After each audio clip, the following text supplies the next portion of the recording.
자, 3프로TV 시청자 여러분, 그리고 전국에서 또 지구촌 곳곳에서 저희 3프로TV의 컨텐츠를 늘 성원해 주신 우리 투자자 여러분, 오랜만에 여러분 뵙겠습니다.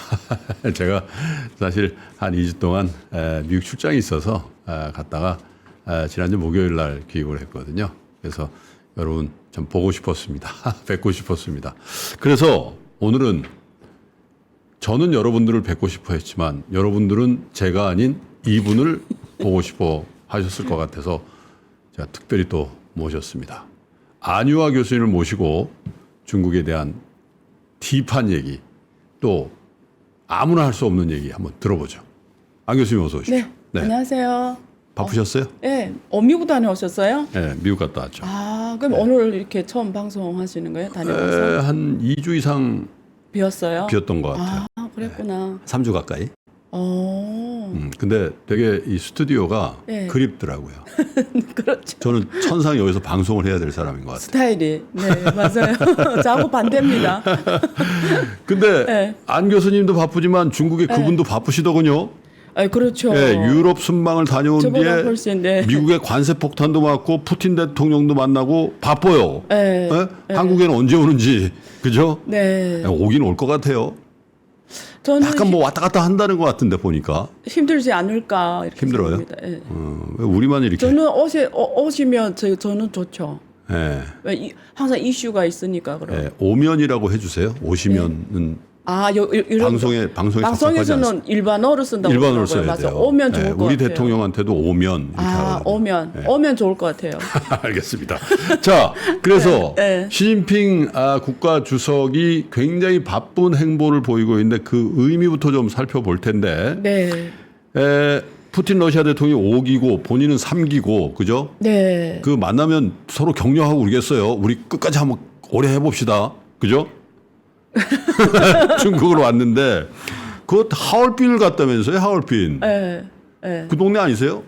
하얼빈 그렇죠. 동부 삼성이죠. 그러니까. 네. 근데 하얼빈이 원래 러시아의 동부아시아 교두보였잖아요, 옛날에. 맞습니다. 우리 안중근 의사가. 맞아요. 그죠? 거기 가보셨나요 혹시? 저는 못 가봤죠. 한 번도요? 네, 하얼빈은. 그랬구나. 그래서 그게 굉장히 상징성이 있지 않냐. 그래서 러시아가 제정 러시아의 그 영광을 다시 한번 그런 뉴스들도 쏟아내고 하던데 어떻게 보셨어요? 일단 이번에 제가 지난번에 방송에서 얘기를 했지만 네. 푸틴이 시진핑 주석한테 선물을 주는 게 체르곱스키가 쓴 그러니까 러시아의 유명한 작가이자 또 유명한 혁명가이고 그분이 쓴 대표작이 어떻게 할까 책이 있어요. 그걸 선물로 준다. 사전에 발표를 했어요. 근데 그게 그 제목이 너무 재밌는 거죠. 어떻게 할까? 어떻게 할까? 근데 이제 질문하신 게 그랬잖아요. 한 사람은 5기, 한 사람은 3기. 실제로 종신이에요. 그렇죠. 둘이 만나서 어떻게 할까? 말 그대로 어떻게 할까예요. 그래서 이번에 나온 내용들을 보면은 저는 생각보다 굉장히 그러니까 제가 생각보다 공동 성명서를 냈잖아요. 그렇죠. 생각보다 좀 원래는 굉장히 저는 밋밋할 줄 알았는데 생각보다 굉장히 뚜렷했어요. 색깔이. 뭐가 뚜렷했냐? 반미를 명확히 내세웠어요. 반미 연대. 그래서 지금 그러니까 두 나라가 생각하는 게 다 똑같은 거죠. 지금 위기를 만들어내는 것도 미국이고,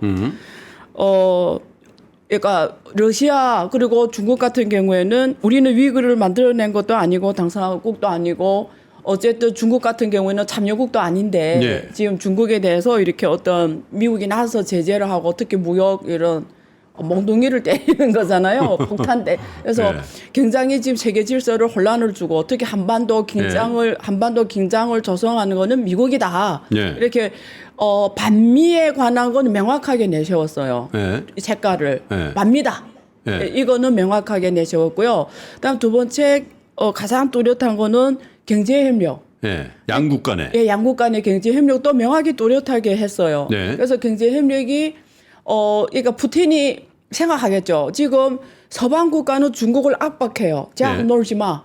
쟤하고 거래하지 마. 네가 쟤하고 거래 안 하면 러시아는 빨리 죽어. 근데 네가 계속 제품을 공급하고 그러니까 생활용 제품, 공업용 제품, 기계 제품 이런 거를 네가 부품 계속 공급하기 때문에 제가 죽지 않고 점점 살아나서 우크라이나하고 싸움이 점점 길어지고 네. 우크라이나 점점 힘들어지고 서방 국가가 우크라이나를 도와주기로 했는데 생각보다 어렵고 너무 그렇죠. 오래 가니까. 예. 그러니까 또 서방은 민주주의 국가니까 투표를 하잖아요. 예. 그러니까 또 생각이 다 다르고. 미국도 이제 11월에 선거하면 트럼프 때문에 지원 안 할 거 아니에요. 그러니까. 그죠? 그리고 또 지난번에 마크롱이 뭐 시진핑 주석하고 만났지만 지금 제일 급한 게 또 마크롱이고 예. 프랑스고. 왜냐면 이게 러시아 우크라이나 너무 오래 가니까 지금 이게 천연가스 원자재 모든 가격이 맞아요. 올라가면서 예. 지금 제일 힘든 게 유럽이에요. 유럽은 그렇죠. 지금 제일 대가를 제가 그때 어느 방송에 말한 것처럼 제일 큰 대가를 치는 게 유럽이거든요. 예. 그러니까 이게 빨리 끝나야 되니까 예. 마크롱이 지난번에 그 시진핑 주석이 국빈 방문할 때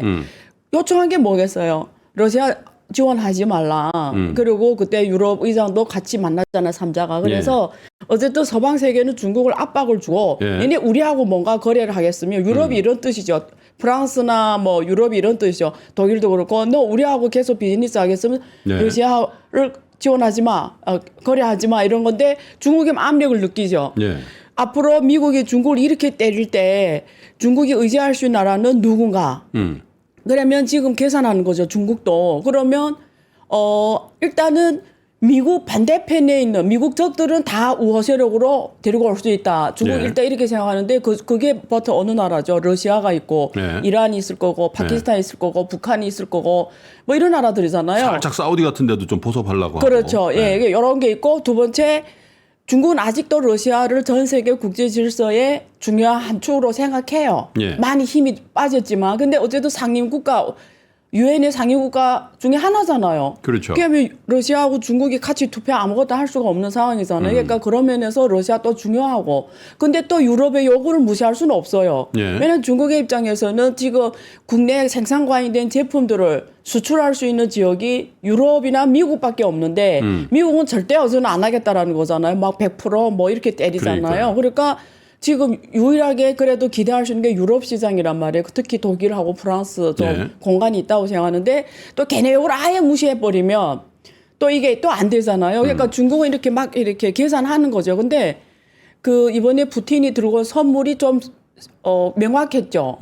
하나는 그거잖아요. 하나는 그 경제 협력에서 제일 중요한 게 중국은 안정적인 원자재 공급이 제일 핵심이에요. 그렇죠. 근데 남중국해에서 그 이게 이란이나 이렇게 오는 비행기 유조선. 유조선들이 올라면 그 미국이 컨트롤하는 이런 기지들을 다 통해야 돼요. 다 통해야 지부티 돼요. 통해야 그렇죠. 되고. 만약에 미국이 나서서 네. 못 하가면 공급 아무리 이란하고 칭해도 공급 못 받는 거예요. 그러면 이럴 때 제일 중요한 게 러시아하고 중국인 게 이웃이잖아요. 그 미국이 막으려도 못 막는 거예요. 그렇죠. 그래서 이번에 협력 중에 경제 협력 중 하나가 그 러시아에서 중국에 들어오는 그 2호 천연가스 관도를 직접 설계하는 거잖아요. 예. 직접 개통하는 거잖아요. 그러면 앞으로 50년, 100년 안정적으로 천연가스와 석유를 계속 공급받을 수 있잖아요. 예. 제일 큰 문제를 해결한 거잖아요. 그리고 가격도 싸요. 예. 지금 서방에서 안 쓰니까. 그렇죠. 그러니까 싸다. 그러니까 수송비도 싸지겠지. 다 그거야, 싸죠. 그렇죠. 그다음에 중국이 또 약한 게 뭐냐면 항공모함, 그다음에 항공기, 예. 이게 그러니까 항공 우주. 예, 우주 이런 게 우주는 그래도 중국이 잘하는 편인데 예. 옛날에 러시아에서 구소련 때 빨리 배워가지고 근데 그 우리가 전쟁이 나면 이 항공 제어권이 되게 중요하잖아요. 그거 하고 항공모함이 되게 중요한데 예. 이런 것들이 또 러시아에서 기술이나 이러면 협력 이런 걸 예. 확실하게 지금 해주는 보장을 받았고. 예.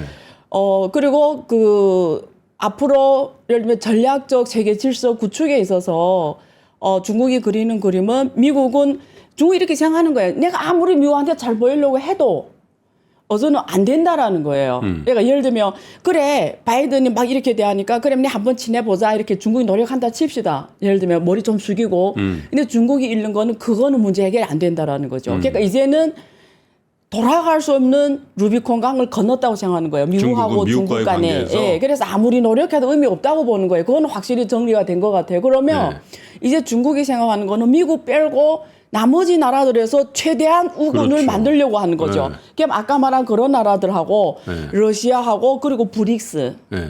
그리고 뭐 알셉이라든가 네. 우리 지금 CPTPP도 가입하려고 하잖아요. 예, 이런 다국적 협력을 통해서 공간을 넓혀가려고 하죠. 왜냐하면 중국한테 지금 유리한 거는 개방입니다. 옛날에 미국하고 유럽이 경쟁에 있을 때는 세계 개방을 외쳤잖아요. 막 문 열어 이랬는데 걔네들이 이제는 무역 보호주로 가버렸고 그렇죠. 오히려 중국은 지금 세계 개방을 외치고 있잖아요. 네. 세계화, 무역 자유화 중국이 지금 외치고 있잖아요. 그러니까 중국은 최대한 미국 보기에 미국이 영향력을 적게 주거나 혹은 미국 말을 잘 안 들으려 하거나 혹은 좀 독립적인 생각 있는 나라들을 다 최대한 중국의 지금 방대한 시장과 중국의 이런 방대한 또 공급망 그리고 중국 이런 원자재 공급력 생산 능력 이런 걸 다 내세워서 최대한 확실한 우군과 중간 우군과 프랑스나 독일처럼 조그만 경제 이익 주면 그래도 살짝 미국한테 너무 완전 가지 않는 좀 공간이 이렇게 아시아에서는 한국을 좀 그런 생각이 있었는데 네. 지금 점점 그 생각은 조금 줄어드는 것 같은데 어쨌든 이런 상황인 거죠. 근데 네. 그래서 이제 그 중에 가장 유력한 동맹 세력의 어떻게 보면 거두로서 러시아 푸틴을 초대했고 또 그 양국 간의 우위나 친선 네. 혹은 경제 교류 이런 것들을 교두보로 확보한 상황인데 영국의 BBC 같은 데는 뭐라 그러면요. 러시아와 중국 국영 매체들은 양국 정상의 우정을 집중 종용했지만 사실 이건 더 이상 동등한 동반자 관계. 그러니까 오히려 푸틴이 가서 뭐 나이는 푸틴이 더 많은 것 같은데 맞아요. 좀 받아. 형 지금은 형이야 형. 어? 근데 시진핑은 도와주는 것 같고 동등하게 뭐 대하는 것 같지만 약간 밑으로 보면서 네. 약간은 좀 그리고 시진핑도 그런 생각할 거예요. 야 이거 너무 커지면 지금은 내가 미국 때문에 친하지만 결국 국경 분쟁도 옛날에 했었고 저것도 국동으로 자꾸 나오려고 하는 제정 러시아 뭐 이런 거 하니까 맞아요. 야 이건 언제 너무 키워주면 안 될 것 같은데 그 생각도 약간 복잡한 함수가 거기 있는 것 같단 말이에요. 그게 사실 국가 간의 관계가 인간 관계와 되게 비슷해요. 그러니까요. 그 사실 우리가 역사를 한번 기억해 보면 옐리친이 있잖아요. 네. 하고 푸틴이 다 친서방 인사들이었어요. 네. 특히 푸틴은 친서방이었어요. 네. 그게 정확하게 년도가 2000년부터 2002년도 그때인데 푸틴은 사실은 서방하고 되게 친하게 보냈죠. 특히 유럽에 지금 뭐 독일, 프랑스, 이태리 이런 애들아 죄송하지만 그냥 편하게 하느라고 그건 괜찮아요. 그냥 하세요.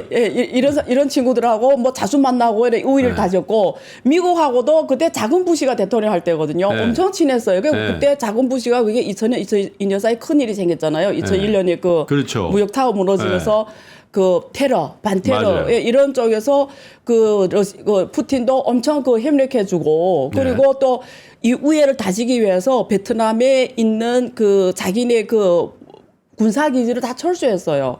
그때 그 자기 진정성을 보여주느라고 보인다고? 예, 그 네. 정도로 친하게 보냈어요. 그래서 막 뷰시가 엄청 칭찬하고 이랬거든요. 그래서 막 제안을 했어요. 나토 너도 들어와 이렇게. 나토 들어온다는 건 뭐냐면 그런 거죠.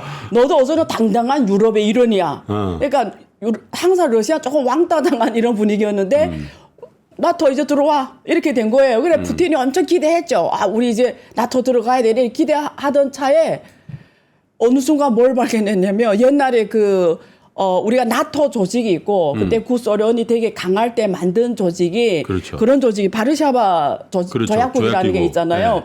근데 어느 순간 봤더니 바르샤바 조약국에 들어가 있던 나라들이 얄금얄금 다 나토 들어가는 나토 거죠. 들어가는 걸 본 거예요. 네. 근데 지금 정신 딱 차리고 봤더니 유일하게 안 들어간 게 우크라이나하고 벨라루스. 벨라루스. 제가 항상 중국어로 단어를 다 알고 있어서 네. 한국 땅을 일부러 찾아와야 돼요. 네. 벨라루스 요 두 나라밖에 없는 거예요. 그래서 그때 그게 2014년에 지금 크림반도를 갑자기 이 푸틴이 갑자기 공격해서 장악했잖아요. 근데 그 전에 사실은 푸틴이 이제 곧 지나다가 어느 순간 봤더니 나라들 얄감 다 거기에 가입시켰네. 그러면 그냥 나도 빨리 해줘 이렇게 요구한 거예요. 걔네들 들어갔으니까 나도 그냥 빨리 해줘 이러는데 유럽이나 저기 미국에서 무슨 소리 뭐 없던 일처럼 코쑥 닫는단 말이에요. 거기서 엄청난 배신감을 느꼈고 내가 한번 그런 걸 당했네 하고 그럼 지금이라도 빨리 내가 내 안전을 확보해야 된다고 눈을 딱 떴는데 우크라이나의 친미가 올라온 거죠. 젤렌스키. 딱 친미가 대통령이 되면서 완전 일방향으로 가버린 거죠. 그래서 먼저 선수를 친 거죠. 왜냐면 이거는 더 늦으면 러시아가 먹히는구나. 이렇게 딱 생각하고 그다음부터 완전히 반러시아 세력이 더 강해지고 러시아도 더 강해지면 결국 전쟁이 난 거잖아요. 그렇죠. 그래서 이제는 러시아가 딱 고립이 됐는데 지금 중국은 계산을 하겠죠. 만약에 이번에 미국 대통령 선거에서 네. 만약에 트럼프가 다시 온다 이러면 또 상황이 달라져요.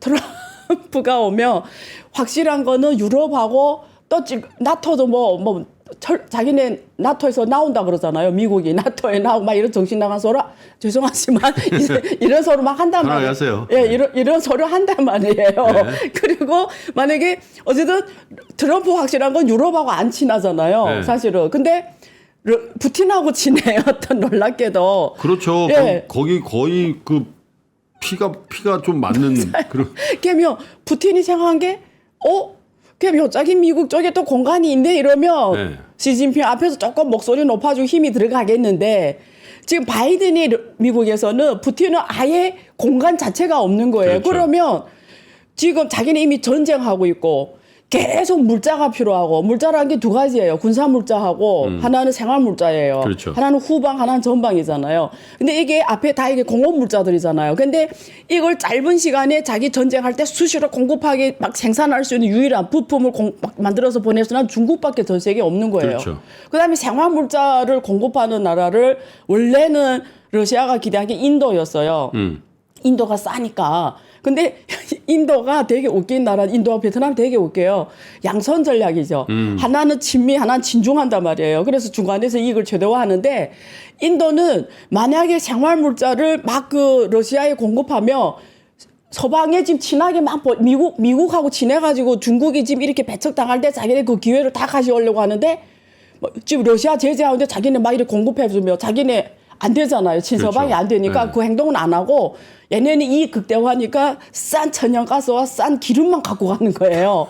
그러니까 결제가 뭐 하는 문제가 터진 거예요. 결제를 뭐 할지. 그래서 러시아는 지금 몇 달러 결제를 못 하잖아요. 그렇죠. 그러면 루블화로 했는데 루블화는 또 안 받는데 결국 인도 화표로 해야 되는데 또 그건 또 왜냐면 인도 화폐를 받았는데 걔 생활 물자를 공급해 좀 결제하면 되는데 그것도 안 해준대. 안 파니까. 예. 그러면 그거 갖고 있어도 쓸모없는 거예요. 그렇죠. 그래서 위안화 결제를 하자 해서 위안화 결제를 하는 거예요. 예. 근데 인도가 어쨌든 물자를 공급 안 하겠다니까 러시아가 중국에 대한 의존도가 더 커진 거예요. 원래는 러시아는 중국을 좀 경계해요. 그다음에 중국도 원래 러시아를 경계해요. 왜냐하면 딱 국경을 맞다는 나라들이 그러니까 두 옛날에도 많이 대국이 싸웠잖아요. 두 대국이 있다라는 거는 굉장히 사실 조금 껄끄러운 일이잖아요. 그렇죠. 그러니까 인도가 저렇게 나와 보니까 지금 푸틴은 중국밖에 없는 거예요. 생활 물자 공급, 공업 물자 공급 모든 것들이 그러니까 이번에 거대한 선물 들고 딱 왔죠.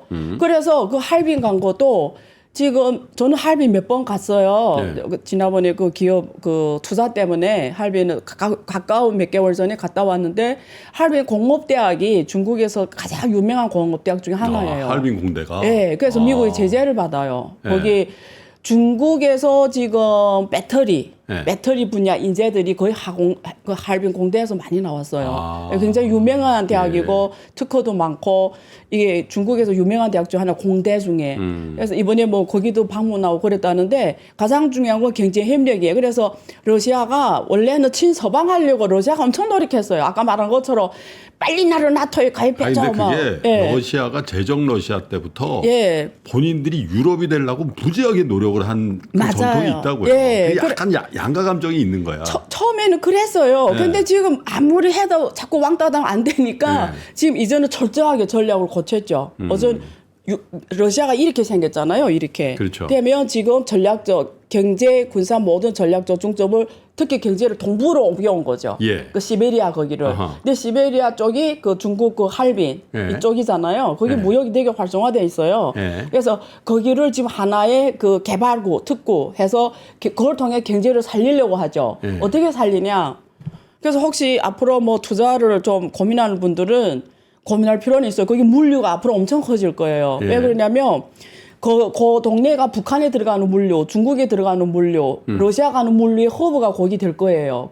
거기 연변, 훈춘 그 지역이 있잖아요. 이게 뭐 이번에 선물로 갖고 온 게 거기는 또 한 섬을 거기 이렇게 중국이 그 연변 지역이 있잖아요. 네. 그 훈춘이 이렇게 삼국을 경계로 하고 있어요. 북한, 중국, 그렇죠. 러시아. 예. 예. 근데 그게 이렇게 지금까지 개발이 안 돼가지고 그게 한국으로서 역할이 굉장히 약했어요. 근데 예. 이번에 그 섬까지 이렇게 개발하게 하면은 거기가 하나의 큰 항구로 역할을 할 수 있고 물류 호흡가 될 수 있어요. 그쪽이. 거기 또 하나의 부동항이 되네요. 부동항이 되는 거죠. 예. 원래 부동항이었고 그래서 거기가 하나의 큰 물동량이 있는 항구가 되는 거죠. 예. 그래서 지금 거기를 이제 개발 중심으로 두 나라가 하는 걸로 지금 전략이 결정된 것 같아요. 그래서 러시아는 이제 동부 쪽으로 경제 중심을 그럼 옮기려고 그쪽으로서 하고. 이제 한국에도 들어오고 일본도 다 들어오고 되죠. 이렇게 되겠네요. 다 되죠. 동해. 예. 그래서 거기가 지금 이번에 개발 중심으로 이번에 협력을 확실히 한 것 같아요. 그래서 예. 거기를 방문해서 가서 조건도 보고 여러 가지를 체크하고 그 다음에 중국이 그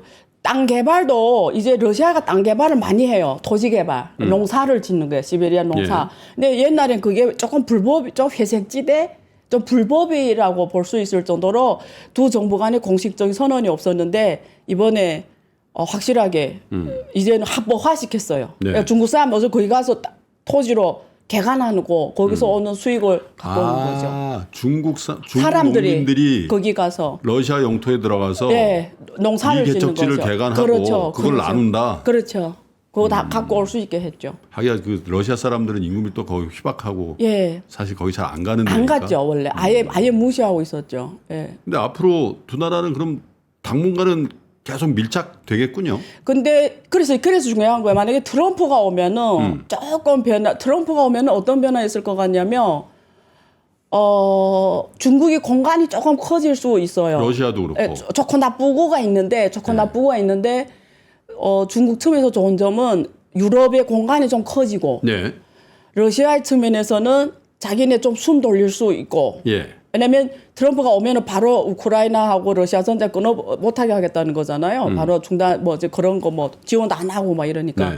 그래서 조금 달라지는데 바이든이 계속 한다 이러면 결과론적으로는 저는 이게 전략적으로 같이 갈 수밖에 없어요.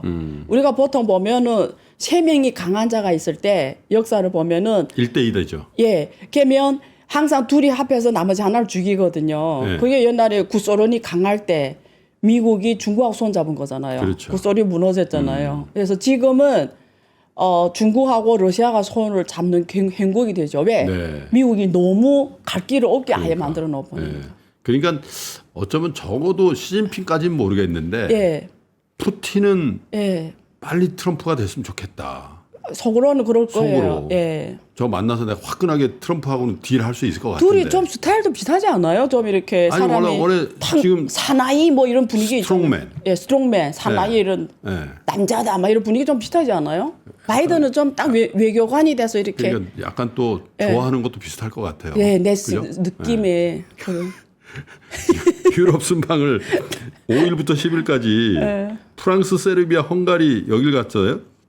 프랑스하고는 굉장히 전략적인 관계를 맺는 것 같아요. 맞아요. 중국이. 그죠? 서로 왔다 갔다 하면서. 유럽이 되게 재밌는 나라예요. 유럽이 이렇게 돼 있잖아요. 북쪽에는 북해가 있잖아요. 네. 지도를 봐야 되는데 북쪽에 북해가 있어요. 거기 네. 뭐 이쪽은 영국이 있고 그렇죠. 여기 덴마르크, 뭐 네덜란드, 스위스 이렇게 북쪽 유럽이잖아요. 그렇죠. 여기 북해가 있고 그다음에 이쪽 이렇게 선을 그으면 이쪽은 지중해예요. 네. 지중해는 이태리가 있고 네, 그리스 있고. 옛날 문명 네. 몇 천 년 전의 문명이 나라 프랑스도 거기 있고 뭐 터키 뭐 이렇게 돼 있잖아요. 네. 근데 여기에 선을 이렇게 딱 그어서 북해 쪽에 있는 나라와 이 지중해 쪽에 있는 나라들은 미국에 대한 자세가 달라요. 어떻게 해요? 북해 쪽에 있는 나라, 북쪽에 있는 북유럽은 네. 묻지도 따지도 않고 중국을 싫어해요. 그냥 중국이면 무조건 아니에요. 그냥 no. 그 왜 그럴까요? 그냥 싫어. 그냥 심지어 이유 없을 정도로 중국을 싫어하고. 스웨덴 뭐 이런 데들, 덴마크 이런 데들. 예.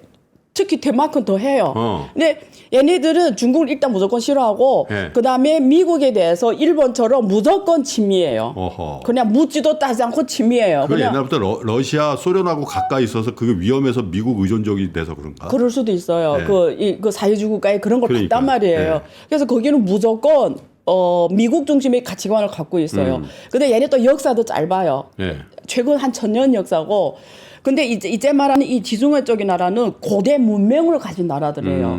무슨 말이냐면 중국말로 원화 디윈이라고 하는데 문화 깊이가 깊어요. 자체의 철학이 엄청 깊은 프라이드 있는 나라들이에요. 그러니까 미국을 좀 속으로는 우습게 보지. 밑으로 보는 거지. 예, 지금 미국에 대해서 그래 네가 뭐 기술 뭐 조금 잘 살아 잘해 이렇지만 사실은 우리는 고대 문명이 맞아요. 있고 우리는 그런 확실히 있어요. 우리는 고귀한 민족이고 우리는 문화의 깊이 뭐 맞아요. 이런 면에서 너네 비교가 안 된다 이런 나라들이 특히 프랑스 같은 나라도 그게 특히 강하죠. 네. 프랑스, 이태리 다 그리고 그리스 이런 나라. 근데 그 중에 대표가 누구냐면 네. 프랑스인 거죠. 그러니까요. 그러니까 마크롱은 항상 뭘 강조하냐면 이번 최근에도 말했어요. 무슨 말 하냐면 유럽은 유럽이어야 된다. 유럽은 유럽의 말을 해야 된다. 예. 절대 미국이 중국을 견제한 데서 중국을 같이 견제하고 그럼 이 두 양쪽에 우리가 뭐 어느 편에 서서 이거는 유럽을 죽이는 일이다. 그러니까 유럽의 말을 해야 된다 이런 식이에요. 예. 그러니까 근데 첫 번째 목적은 그거고 근데 딱 봤더니 이게 유럽 자체도 생각이 다 다르고 그리고 지금 시진핑이 자꾸 중국이 자꾸 러시아를 도와주고 전쟁이 길어지니까 그렇지. 유럽은 점점 죽어가고 있고 네. 거기에 중국이 전기 자동차까지 공습이 들어오면서 자기네 먹고 살던 산업이 지금 무너지고 있는데 맞아요. 이게 산업이 흔들리는 판에 지금 두 싸움에 휘말려서 유럽은 죽게 생기고 희망한 건 안 보이고 그러니까 이 전쟁이 빨리 끝나야 되고 그러면 누군가가 탁 나서서 여기에 대한 그런 결국 프랑스 사람들 그런 게 있잖아요. 우리 민주혁명도 프랑스에서 제일 먼저 나온 것처럼 그렇죠. 그런 게 있단 말이에요. 제2 나폴레옹이 되는 정신으로 지금 딱 나와서 그때 말했잖아요. 군대를 파견한다고. 러시아 우크라이나 전쟁에. 완전 돌격의 최선선수고 그다음 난 이런 나라다. 우리는 이런 사람에 대해서 시진핑을 국빈 방문해서 봐봐. 우리 이렇게 시진핑하고도 1대1로 만나서 좀 러시아를 도와주지 마십시오. 열심히 이런 말을 할 수 있는 나라다. 뭐 이런 프라이드도 보여주고 세 번째는 제 생각에는 마크롱이 그림을 크게 그리는 것 같아요. 그러니까 어쨌든 젊은 사람이잖아요. 이 그렇지. 사람이. 그러니까 끝나고도 유럽이란 나라가 유럽이란 지역이 어떤 가치관을 갖고 유럽인이 유럽이 돼야 되는데 이게 자기 보기에 무너졌다고 생각하는 거죠. 그래서 끝나고 좀 유럽 의상 이런 욕심이 좀 있을 수도 있다고 생각해요. 그러려면 이렇게 혼돈의 세계에 탁 멸대를 메고 나와서 이렇게 탁 뭐 나폴레옹처럼 어떤 뭔가를 보여주는 이런 것도 필요하다고 생각했고 그리고 확실하게 유럽이 지금 너무 힘들고 상황이 지금 이 전쟁 속에서 가장 힘들고 하니까 또 시진핑하고는 개인적으로 서로 친하다고 표현은 좀 그런데 근데 시진핑이 예. 도와도 많이 좋아졌어요. 맞아요. 비행기도 사주고 전투기 맞아요. 그거 있잖아요. 예. 라파 뭐 맞아요. 있잖아요. 그런 거 엄청 사줬지. 미국에서 안 사는 대신에 에어버스도 그거 엄청 다 사주지. 이쪽에서 사줬죠. 예. 그렇잖아요. 예, 그러니까 그런 것도 있고 그리고 둘이 또 서로 이렇게 이번에 그 마크롱 고향에 갔잖아요. 시진핑이 그때 마크롱이 왔을 때는 또 시진핑 아버지 시중신의 그 그러니까. 업무를 보던 거기를 가서 서로 사적인 좀 친하는 게 있을까 좀 친하다는 표현 그렇지만 그래도 통하는 게 좀 있다라는 느낌 조금 그렇긴 한데 어쨌든 그러면서 좀 프랑스도 세계 질서를 그리려고 하는 거죠. 이 혼돈의 세계에서 우리만 당할 수 없다. 이런 거죠. 사실 참 프랑스가 하는 거 보면 우리도 많이 배워야 된다고 생각하는 게 네.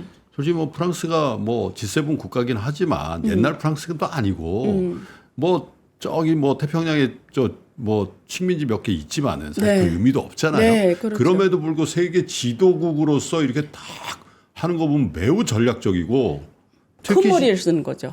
그러니까. 그러니까 이게 문화 깊이 있는 나라와 없는 나라 차이는 커요. 네. 그래서 중국도 좀 비슷해요. 문명이 길잖아요. 문명이 긴 나라의 특징은 뭐냐면 전략적이라는 철학이 있죠. 네. 그래서 중국 사람 그런 말 하잖아요. 만약에 전술과 전략을 가지고 놀려면 네. 미국 너는 수준이 안 된다는 거지. 세계에서 제일 전략과 전술을 잘하는 나라가 네. 중국이죠. 거기 상국지만 봐도 답이 나오잖아요. 그러니까 이거 권모술수로 우리를 이기려면 뭐 이긴다라는 거죠. 중국 사람들이 보기에 권모술수를 제일 잘하는 나라가 하나가 중국이잖아요. 근데 가만히 관찰하면 깊은 문명이 있는 나라들이 공동 특징이 이게 판을 볼 줄 알고 이게 거기서 뭔가 이렇게 좀 가치관이 달라요. 주도하죠, 주도. 예. 어떤 거기서 오는 프라이드를 가장 우선순위에 네. 놓는 것 같아요.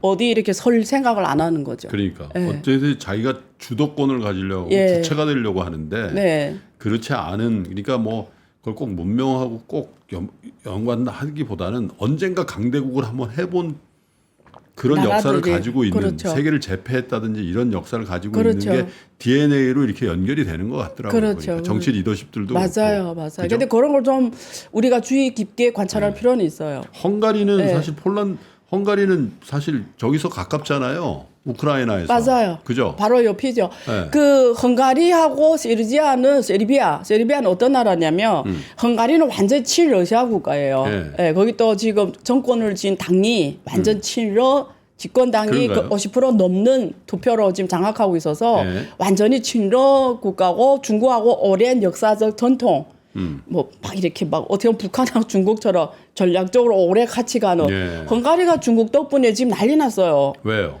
유럽의 배터리 허브가 되고 있잖아요. 그 우리 한국 때문에 한국 덕 보는 나라 아니에요? 우리 공장들 엄청 세웠는데. 거기, 맞아요. 헝가리에. 그게 왜 그러냐면 중국의 그 CAT 이런 애들이 가서 공구망을 쫙 만들어 놓으니까 유럽의 집 배터리 허브가 거기가 돼버린 거니까 인재나 모든 게 다 몰리죠. 네. 그러니까 헝가리는 완전히 중국이 뭐 너무 좋은 거죠. 그래서 이번에도 그 관계를 엄청 전략적 동반자 관계를 더 예. 한층 올리고 세르비아는 중간에 있는 나라예요. 아까 그 선을 딱 그으면 제가 북해 쪽하고 지중해 이렇게 딱 중간에 있어요. 예, 맞아요. 딱 얘네는 왔다 갔다 좀 해요. 근데 지금은 중국하고 가깝게 가는 게 좀 중요하다고 봐요. 예. 자기네 경제 때문에 예. 지금. 예. 근데 어쨌든 유럽도 네. 머릿속이 복잡할 거예요. 복잡할 중국하고 친해서 저가의 공산품 들어오고 또 뭐 예를 들면 자동차니 이런 것들 막 물밀듯이 들어오면 맞아요. 독일이나 프랑스 예를 들면 이태리 이런 네. 자동차 업체들은 큰일 나거든요, 사실. 그렇죠. 어? 자기네 먹거리가 없어지는 거죠. 근데 또 예. 미국하고만 일방적으로 뭘 할래니 예. 사실 프랑스 얘기도 했지만 예. 그건 또 아닌 것 같고 이게 복잡할 것 같아요. 지금 문제가 뭐냐면 미국이 계속 이렇게 자유주의, 민주주의 그리고 개방주의로 계속 가면 사실 저는 오히려 더 이긴다고 생각해요. 네. 그러니까 전 세계 리더 국가로서의 그 매력과 힘을 더 가지고 갈 수 있는데 지금 문제는 보호주의를 하고 있잖아요. 그러니까. 아메리칸 퍼스트를 하고 있잖아요. 네. 그러니까 동맹 국가들도 혼돈이 온 거지. 네. 왜 프랑스가 그렇게 했어요? 나 원래 이념이나 가치나 다 무조건 여기로 갈 수밖에 없잖아요. 네. 미국 쪽에. 이거는 아무리 중국이 좋아도 이거는 프랑스 같은 나라들 받아들일 수 없는 체제잖아요. 그렇죠. 그게 무조건 미국인데 근데 얘네 내가 무조건 같이 가야 되는데 나를 때려? 이러면 그 트럼프 때 뭐 돈 내라 그러고 관세도 때리고 뭐 그러니까요. 보호주의로 가잖아요. 그리고 이제 우린데 와서 공장해. 내가 지원금 줄게. 이러니까 유럽에 있는 기업들이 으르르 다 미국 가버렸잖아요. 그러니까 유럽은 어떻게 돼요? 그럼 없어. 다 가버렸지. 네. 공동화되고 있는 것 같다는. 그 러시아 우크라이나 전쟁이 길어지면서 네. 기업들이 거기 있을 수가 없게 됐어요. 왜 그러냐면 원자재 가격이 너무 비싸니까 떠날 수밖에 없었어요. 그러니까 빨리 내 그래 옛날에 이랬잖아요. 러시아 우크라이나 전쟁은 유럽이 죽는 전쟁이라고 내가 말한 적이 있거든요. 네. 사실은 유럽을 죽이기 위한 전쟁이다 이렇게 말한 적이 있는데 지금 너무 길어지니까 기업들이 버틸 수가 없는 거예요. 그러니까요. 그러니까 근데 보호주의로 가버리니까 미국이 네. 그러니까 유럽은 혼자 손실 보고 또 보호주의로 가. 네. 아메리칸 퍼스트고. 자, 유럽연합이 중국을 과잉 생산에 대해서 가만 안 있겠다라는 반응들이 나와요. 사실 우리 한국도 지금 뭐 KC 인증인가 뭐 그거 맞아요. 그것도 되게 논란이 되고 웃기는 건데 있는데. 태무나 네. 이런 태무 네. 공습, 네. 알리 공습 때문에 지금 한국에 그 KC 인증 받아야 팔게 하겠다. 네. 그게 사실은 무역 보호주의인데 네. 어쨌든 지금 유럽도 그렇고 미국도 그렇고 한국도 그렇고 일본도 그렇고 지금 전 세계가 무역 보호주의로 그러니까 이러면 가버렸어요. 한국은 좀 어려워지는 거 실제는 아니에요? 한국은 어려워지죠. 한국한테는 하나도 좋은 게 없어요. 그러니까요. 미국이나 이런, 그래도 일본도 뭐 인구가 한 1억, 지금 3천 조금 안 되잖아요. 네. 줄어들어서 인구가. 근데 그래도 자체적으로 돌아갈 수 있는 나라예요. 네. 내수로. 근데 한국 무조건 교육을 해야 되는데. 무조건 해외 나가야 되는데 제품이 그래 네. 돌아간 나라인데 지금 세계가 무역 보호주의로 가버렸잖아요. 네. 이게 정말 이게 큰 문제예요. 그리고 지금 관세를 전기차를 지금 4배 때리잖아요. 100%로. 네. 25에서 100%로 갖고 지금 배터리도 25% 때리고 네. 뭐 지금 여러 가지 뭐 의료 기계 뭐 모든 분야 지금 다 중국 거는 이제 수입을 하지 말라. 수입하면 관세를 얼마 내라. 지금 이런 스타일이니까 저는 중국이 또 맞대응으로 해서 주로 중국이 공급하는 게 부품과 원자재잖아요. 네. 그걸 또 맞대응으로 해서 뭐 히토리나 니켈이나 리튬이나 뭐 갈륨이나 이런 게 있잖아요. 또 올리면 한국은 어차피 수입해서 만들어서 수출해야 될 나라이기 때문에 그런 보조에서 같이 피해를 입을 수밖에 없죠. 그러니까. 예, 그런 면에서 사실 되게 우려스럽고, 근데 저는 미국이 이번에 전기차 100% 때리는 게 웃기는 일이라고 봐요. 왜 그러냐면 지금 중국이 미국에 들어간 전기차 거의 없어요. 전체 시장이 한 0.8%밖에 안 돼요. 제가 미국에서 중국 전기차 한 대도 못 봤어요. 나도 못 봤어요. 네? 일본 차밖에 못 봤는데 가서. 네. 근데 0.8%밖에 없고 지금 12,000대 총 판매액이 네. 총 판매 대수가 근데 어떤 선전 효과? 말로 막 폭탄 내 던지는 거잖아요. 말로 그러니까. 누가 더 센 폭탄을 네. 던지냐. 트럼프가 60이라니까 바이든이 100% 하면서 어쨌든 선거전이지 뭐. 예, 선거전인데 사실은 이거는 지금 뭐 100%를 해서 100% 때리는 거다 하고 때려봤자 누가 손해? 네. 왜 중국 워낙 미국 시장을 하지 않고 있던 상황이니까 네. 때려봤자 뭐 무슨 아프지도 않잖아요. 원래 안 했는데 근데 두 번째는 중국은 그러면 전략을 이제 현지 생산으로 옮기겠죠. 네. 현지 생산. 그러니까 뭐 멕시코 현지 생산. 뭐 유럽도 현지 생산 이런 쪽으로 갈 수밖에 없을 것 같아요. 중국은 근데 문제가 뭐냐면 미국 현지 생산해도 되는데 문제가 뭐냐 공급망이에요. 네. 이게 중국 차가 엄청 싸잖아요. 네. 근데 그 싼 원인이 여러 가지 원인인데 가장 중요한 거는 중국 국내에 완벽한 공급망이 있기 때문에요. 그렇다고 근데 전기차는 배터리가 특히 중요하잖아요. 네. 그러니까 배터리 제조부터 시작해서 그 광산도 다 중국이 장악했잖아요. 그러니까 광산 원값도 다른 거예요, 벌써. 그리고 여기 그 공급망 들어가는 부품 생산 다 독립적인 공급망에 해서 하나의 시너지로 해서 그 가격이 나오는데 만약에 미국에 TSMC 간 것처럼 갔더니 나사 필요한데 나사를 생산할 기업이 없고 경쟁력 무슨- 없어지는 거지. 예. 그런 생각을 한번 여쭤보려고 그러는데 관세 해당도 안 되는 거 때렸다 이거예요. 그래 중국한테 오히려 이익일 수 있다. 그런 분석도 있더군요. 예, 그게 그런 거죠. 중국은 그러니까 압박에 의해서 원래는 해외에 나가서 할 생각 없었는데 원래 그래 수출하면 됐었는데 네. 저렇게 때려버리면 예. 다른 나라가 할 수밖에 없잖아요. 그러니까 중국을 떠나서 전 세계를 더 진출한다는 거지. 예. 결국은 예. 원래는 그냥 중국에서 생산해서 수출만 하다가 이제는 전 세계 각 지역에 가서 현지 생산화를 다 해버리는 거지. 왜 중국에서 못 나가게 하니까. 근데 실제로 뭐 예. 전기차 말씀하셨습니다. 예. 거의 모든 제품에 대해서 예. 다 미국에서는 때리잖아요. 들어오지 마 이제. 예. 니네하고는 이제 끝났어. 예. 거의 그냥. 이런 스탠스인 것 같고 중국도 그걸 예. 시진핑이 받아들이고. 아예 알았어 이제 미련 없어. 그래서 맞아요. 우리의 길을 갈게. 맞아요. 이렇게 되는 거잖아요. 예, 지금 그렇게 정리하고 있죠. 그래서 제가 볼 때는 예.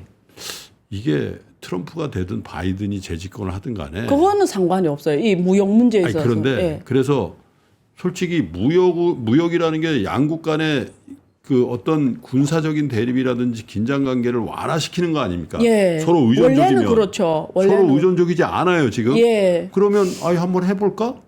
양안 관계니 뭐 이렇게 해가지고 뭐 긴장이 발생하면 맞아요. 어차피 의존적이지도 않은데 시비 걸면 나도 한번 한다. 맞아요.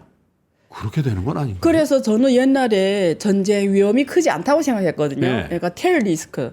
정말 있을까 말까 한 그 일이라고. 그냥 테일 리스크라고 하면 한번 폭발하면 큰일 나는 리스크잖아요. 근데 네. 저는 엄청 작다고 생각했는데 요즘에 생각이 조금 바뀌기 시작했어요. 오히려 그런 거 준비하는 거 아닌가 서로 의존적이지 않게. 원래는 이 정도까지는 상상 못했던 것 같아서 네. 특히 적어도 중국 시진핑은요. 왜 생각 못할 수가 있냐면 처음에는 지금은 이제 다 어서 정리가 끝났죠. 근데 처음에는 2018년 트럼프 처음 때릴 때는 무슨 뭐 그때는 이렇게 생각했죠. 돈 문제는 돈으로 해결하면 된다. 이렇게 간단하게 생각했어요. 2018년 그 당시에는. 네.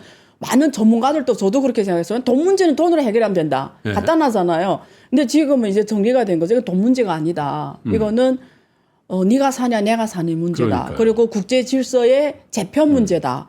그러니까 미국의 입장에서는 중국이란 나라가 커지고 성장하는 거는 서방 세계가 죽는 죽는 문제거든요. 서방 세계. 이를 아까도 전기자동차 만대를 들어오게 하면은 미국하고 유럽이 먹고 살던 산업이 그렇죠. 먹고 사는 게 자동차 산업인데 네. 다 없어지는 거잖아요. 그러면 어떻게 살아요? 이제는 없는 거죠, 사실은. 그러니까 먹고 사는 문제고 세계 질서의 재편 문제잖아요. 그러니까 이거는 이게 다르고 첫째. 그다음에 미국이 그래서 중국을 때릴 수 있는 게 첫째 무역.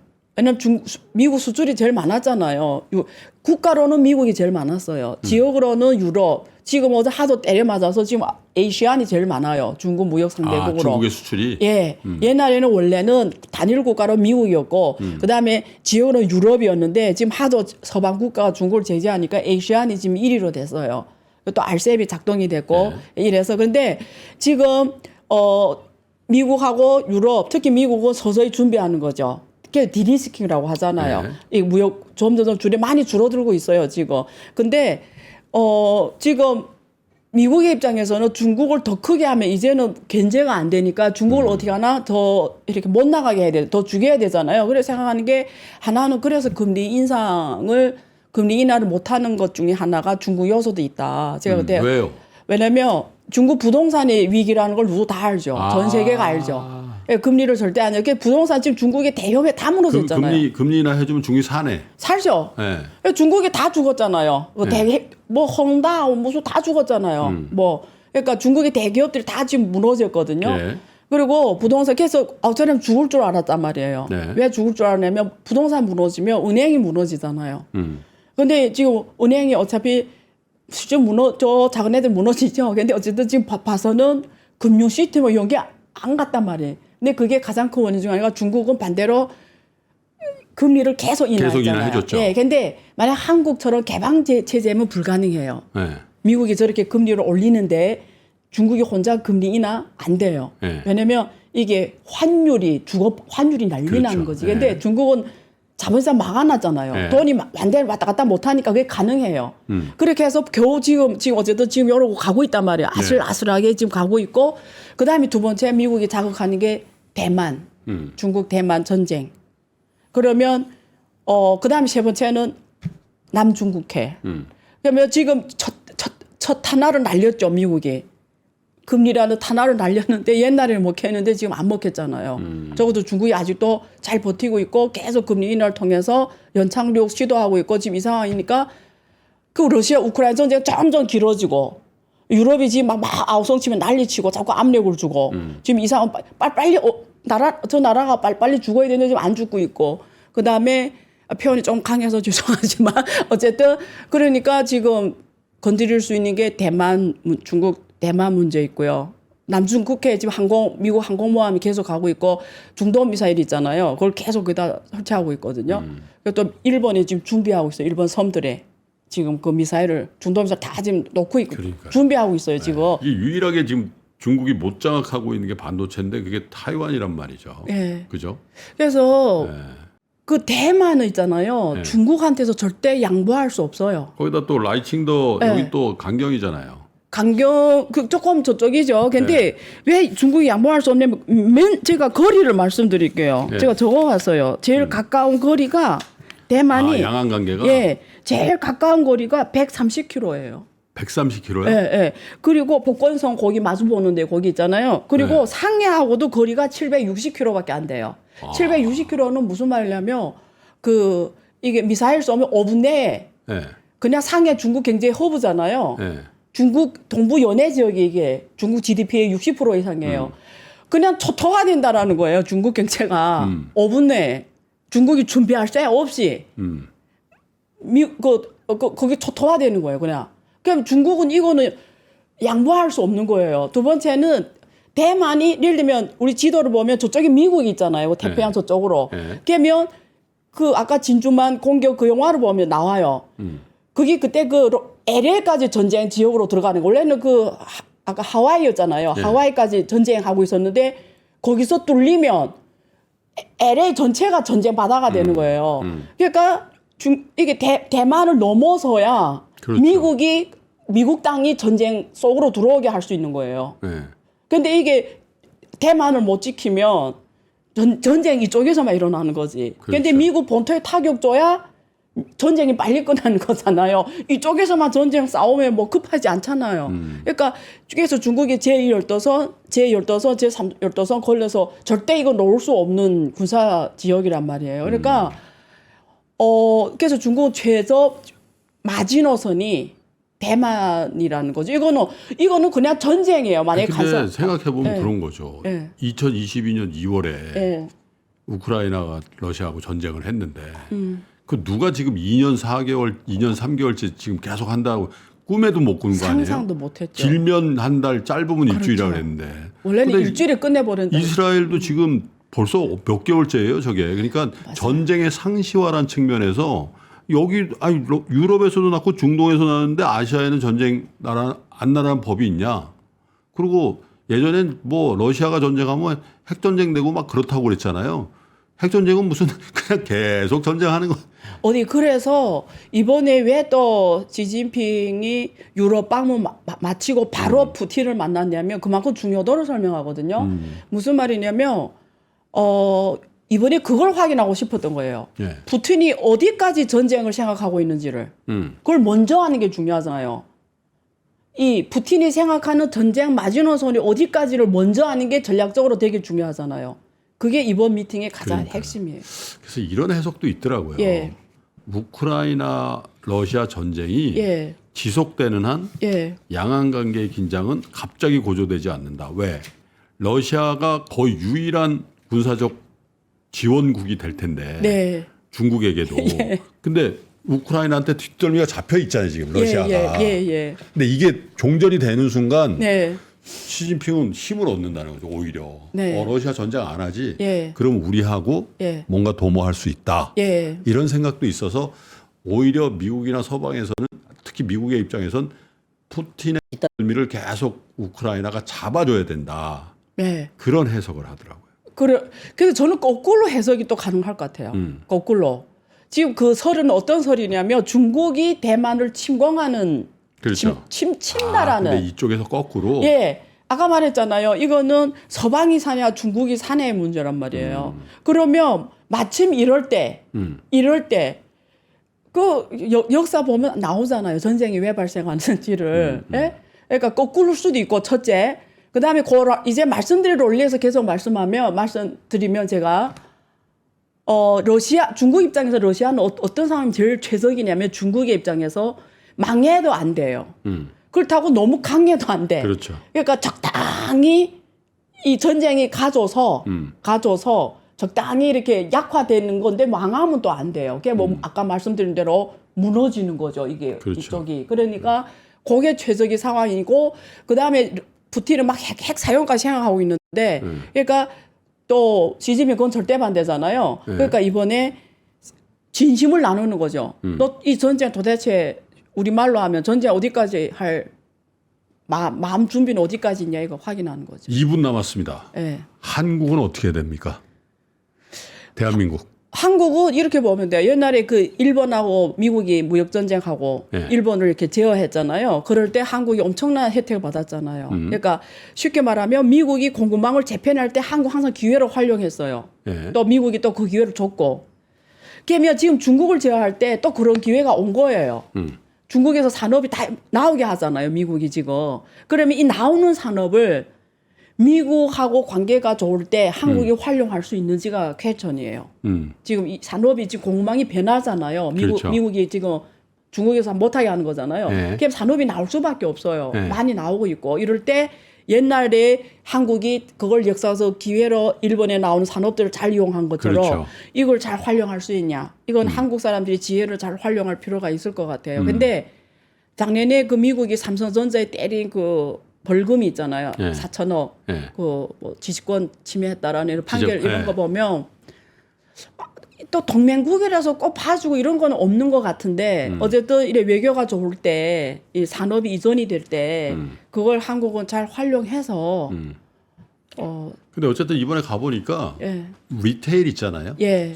소비자들이 접하는 예. 한국 제품의 확장성은 예. 확실히 많이 커진 것 같더라고요. 뭐 식료품이라든지. 적어도 그쪽 시장에서 중국이 빠져나오는 걸 다 그러니까요. 한국이 다 가져갈 수 있죠. 그러니까요. 그런 부분에 대해서는 예. 기회라서 한번 구소련 지금 러시아에서 빠져나온 한국 시장을 중국이 다 채웠잖아요. 자동차 시장을. 그러니까. 원래 러시아가 한국 제품을 제일 좋아했거든요. 근데 다 빠져나오는데 중국이 그걸 전체를 채워버렸어요. 자, 안유아 교수님과 한 달 만에 만나서 네. 시진핑의 그 푸틴과의 행보 또 유럽 방문의 이면의 얘기 또 양안 관계의 긴장 이런 것까지 한번 중국적인 어떤 그 시각에서 한번 얘기를 들어봤습니다. 물론 괜한 공포를 자극할 필요는 없을 것 같긴 합니다만은 사실은 우리가 이 큰 전쟁이 두 개나 지금 어떤 건 2년 넘게 하나는 1년 가까이 지금 지속되고 있기 때문에 사실 긴장의 고조라는 측면에서 늘 걱정이 안 될 수 없는 그런 형국 아닌가 싶어서 말씀을 드린 것 같습니다. 교수님 감사드리고요. 네. 다음 달에 또 뵙도록 하겠습니다. 네, 감사합니다. 고맙습니다. 네. 자, 저는 다음번 인터뷰 때 더욱더 깊이 있는 내용으로 다시 인사드리겠습니다. 끝까지 시청해주신 여러분 고맙습니다.